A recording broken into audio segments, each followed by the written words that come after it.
Ka Gospel kat kum u Lukas lenong khat hinyo dukon hinyo hado shipau ka kamram u shakri.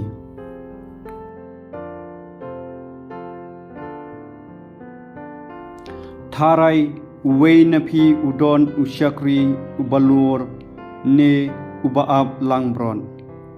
Haba urung endawan na lengkha hatu piong hau ali bam no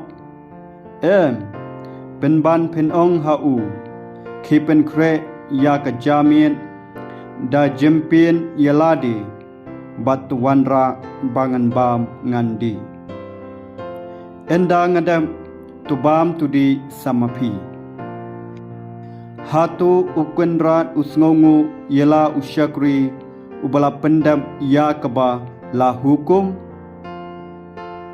yaphi kalong kumju haba philale ya kata baro kabala pha yaphi banle tu ong ngilong kishakri ngimdawa ai ngila shu pendam yela ka kamram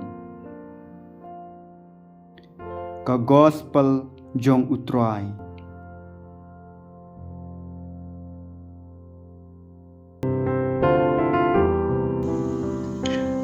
Duriap bat puson kanu kada khot kanu ka ktien ne ka bynta na ka ne ka gospel ka basho Jingmut bat ta ya ka mensin jopi puson riken dong ya ka bat imsngi ya ka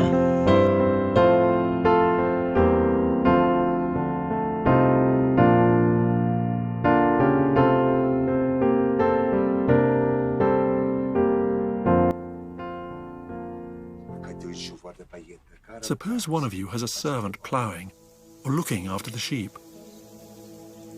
Will he say to the servant when he comes in from the field, "Come along now and sit down to eat"? Won't he rather say, "Prepare my supper, get yourself ready, and wait on me while I eat and drink"? After that, you may eat and drink. Will he thank the servant because he did what he was told to do?